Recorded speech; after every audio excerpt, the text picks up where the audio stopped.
N Prashant നിൽക്കുന്ന group കേരളത്തിൽ ദുർബലമാണ്. കേരളത്തിൽ ദുർബലമാകാൻ കാരണം എൻ പ്രശാന്തിന് സപ്പോർട്ട് മുമ്പ് വേണു പറഞ്ഞതുപോലെ ബി അശോക് എന്ന് പറയുന്ന മറ്റൊരു IAS ഉദ്യോഗസ്ഥൻ്റെ ഗ്രൂപ്പ് എൻ പ്രശാന്തിന് സപ്പോർട്ടാണ്. അപ്പോൾ ഈ ഗ്രൂപ്പിൻ്റെ ഒരേ ഒരു ലക്ഷ്യം എന്തെങ്കിലും വ്യക്തിപരമോ പ്രൊഫഷണലോ ആയ അഭിപ്രായ ഭിന്നതകളിൽ കൂട്ടം തിരിഞ്ഞ് അടികൂടുക എന്നുള്ളതല്ല. ഇതിന് രാഷ്ട്രീയമായ ചായ്വ് കൂടിയുണ്ട്. അത് നമ്മൾ മറക്കരുത്. നമ്മൾ മനസ്സിലാക്കണം. ഇപ്പോൾ ഒരു കേന്ദ്രം BJP ഭരിക്കാൻ വേണ്ടി ഇപ്പോൾ എത്ര വർഷമായി? 10 വർഷം കഴിഞ്ഞു, 11 വർഷമായി.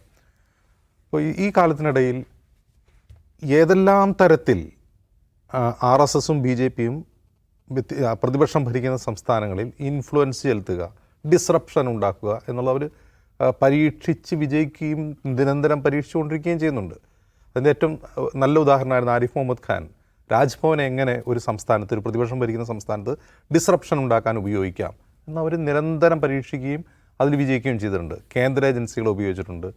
അങ്ങനെ പല തരത്തിലുള്ള എക്സ്പെരിമെൻറ്റ്സ് അവർ നടത്തുന്നുണ്ട്. അതിലേറ്റവും ഫലവത്തായ മറ്റൊരു ഉദാഹരണമാണ് IASകാർ ഉപയോഗിക്കുക എന്നുള്ളത്. IPSകാർ ഉപയോഗിച്ചതിനുള്ള വിവാദം ഇപ്പോഴും ഒടുങ്ങിയിട്ടില്ല. എന്തായിരുന്നു അത്? MR അജിത് കുമാറും RSS മേധാവിയും തമ്മിൽ കൂടിക്കാഴ്ച നടത്തിയൊരു സംസ്ഥാനമാണിത്. എന്തിനാണ് RSS മേധാവിയെ കണ്ടത് എന്നതിന് കൃത്യമായ ഉത്തരം പൊതുജനങ്ങൾക്ക് ഇനിയും ലഭിച്ചിട്ടില്ല, മുഖ്യമന്ത്രിക്ക് ലഭിച്ചിട്ടില്ല. മുഖ്യമന്ത്രി അത് അന്വേഷിച്ചുകൊണ്ടിരിക്കുകയാണ്. ആ അന്വേഷണത്തിൻ്റെ ഒരു വിവരം നമ്മുടെ മുമ്പിലില്ല.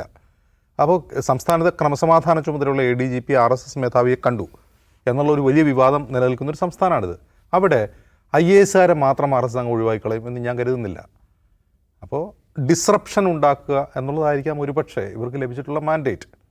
നിങ്ങൾ ഡിസ്റപ്ഷൻ ഉണ്ടാക്കുക. അപ്പോൾ എൻ പ്രശാന്ത് എൻ്റെ ഒരു ട്രാക്ക് ഹിസ്റ്ററി നോക്കിക്കഴിഞ്ഞാൽ അദ്ദേഹം കോഴിക്കോട് കളക്ടറായിരുന്നു. കോഴിക്കോട് കളക്ടറായിരുന്നപ്പോൾ ഇവിടുത്തെ MP രാഘവനുമായി നിരന്തരം അദ്ദേഹം കലഹത്തിലായിരുന്നു. അപ്പോൾ ഈ സോഷ്യൽ മീഡിയ അതുപോലെ പബ്ലിക് കൺസേൺസ് എന്ന് പറയുന്നത് എന്താണ്, എപ്പോഴും കളക്ടർ ബ്രോയ്ക്കൊപ്പമാണ്. കാരണം കളക്ടർ ബ്രോ ഫേസ്ബുക്കിൽ എപ്പോഴും പോസ്റ്റ് ഇടും, തമാശ പറയും. കമ്പാഷനേറ്റ് കോഴിക്കോട് എന്ന് പറയുന്ന പദ്ധതി സ്വയം ആവിഷ്കരിച്ച് നടപ്പാക്കും. ഒരു പദ്ധതി സ്വയം ആവിഷ്കരിച്ച് നടപ്പാക്കേണ്ട പണിയൊന്നും കളക്ടർക്കില്ല. അത് രാഷ്ട്രീയ നേതൃത്വത്തിൻ്റെ പണിയാണ്. അത് MK രാഘവൻ്റെ ആണോ അതല്ല പ്രദീപ് കുമാറിൻ്റെ ആയിരുന്നോ അത് വേറെ കാര്യം. രാഷ്ട്രീയ നേതൃത്വമാണ് പദ്ധതി ആവിഷ്കരിച്ച് നടപ്പാക്കേണ്ടത്. അവർ പറയുന്ന പോലെ കേൾക്കേണ്ട പണിയെ IASകാർക്കുള്ളൂ. VKN പറഞ്ഞതുപോലെ ഒരു ഗ്ലോറിഫൈഡ് ക്ലർക്ക് മാത്രമാണ് IASകാർ. അല്ലാതെ ഞാൻ ഇറങ്ങി പുറപ്പെട്ട് കളയാം, ഈ കോഴിക്കോട്ടെ പട്ടിണി മാറ്റാൻ അങ്ങനെ എന്തോ ആയിരുന്നില്ലേ.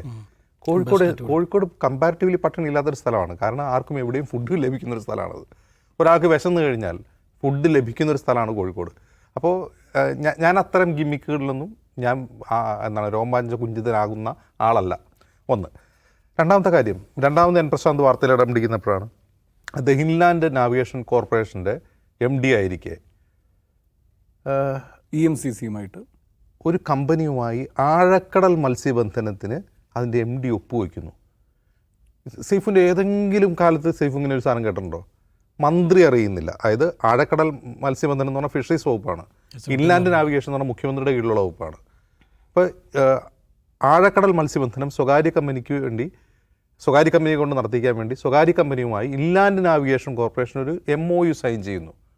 ഞാൻ അറിഞ്ഞിട്ടില്ല എന്ന് മേഴ്സിക്കുട്ടിയമ്മ പറയുന്നു. മുഖ്യമന്ത്രി അറിഞ്ഞിട്ടില്ല, മന്ത്രിസഭ അറിഞ്ഞിട്ടില്ല. രമേശ് ചെന്നിത്തല അത് വലിയ വിവാദമാക്കി ഉയർത്തുമ്പോൾ ഇത് ആരോ ഒപ്പുവെച്ചിരുന്നത് അതിൻ്റെ MD ആയിട്ടുള്ള പ്രശാന്താണ്. അതിൻ്റെ ചെയർമാൻ സ്ഥാനത്തായിരിക്കുന്നത് ടോം ജോസാണ്.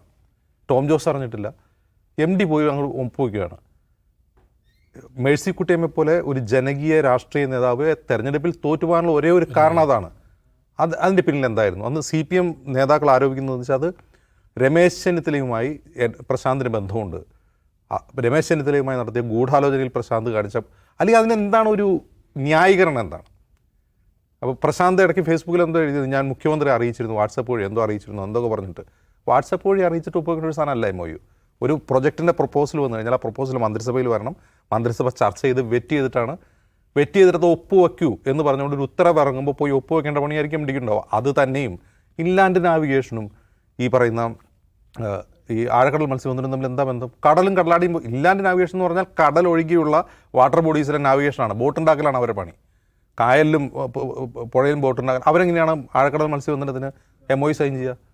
അപ്പോൾ എനിക്കതിൽ വളരെ ഗുരുതരമായ സംശയങ്ങളുണ്ട്. എന്തിന് പ്രശാന്ത് അത് ചെയ്തു എന്ന കാര്യത്തിൽ. അത് ചെന്നിത്തലയുമായി ഗൂഢാലോചന നടത്തി ചെയ്തതാണോ, അതിന് മറ്റു വല്ലവരുടെയും പ്രേരണയിൽ ചെയ്തതാണോ എന്നതിന് കൃത്യമായ ഒരു മറുപടിയും ലഭിച്ചിട്ടില്ല. അപ്പോൾ പ്രശാന്ത് ഇപ്പോൾ ചെയ്തുകൊണ്ടിരിക്കുന്ന കാര്യം എന്താണ്? പ്രശാന്ത് ഒരു ഡോൺ കിക്സോട്ടിനെ പോലെ ആർക്കൊക്കെ എതിരെ യുദ്ധം ചെയ്യുകയാണ്.